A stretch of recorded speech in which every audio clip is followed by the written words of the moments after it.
सब लोग ये ध्यान में रखो, ये 5-5 साल का जो आप टाइमलाइन देते ना, ये अभी दुनिया में कहीं नहीं होता है।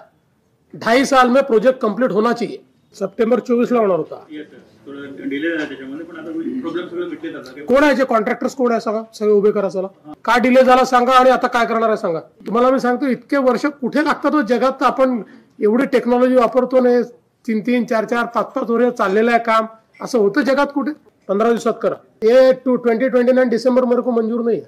अरे कोणाकडे असू द्या, मी दिली परमिशन, चला। खूप हळू चाललंय हे काम, व्हेरी स्लो, बहुत स्लो काम चल रहा है, ऐसा नहीं चलेगा। नहीं, आई एम नॉट हैप्पी विद दिस। या स्पीड में मैं हैप्पी नहीं है। तो कब तक कंप्लीट करोगे? अगले साल दिसंबर तक खत्म हो जाएगा सर। दिसंबर में कंप्लीट हो जाएगा। दिसंबर या भी सगळ्या ऍक्टिव्हिटीज ज्या आहेत ते ब्रेकडाऊन केल्या पाहिजेत, त्याचे टाइमलाईन ठरवल्या पाहिजेत आणि वॉर रूमनी दर 3 महिन्यांनी फ्लॅग केलं पाहिजे की तेवढं झालंय की नाही।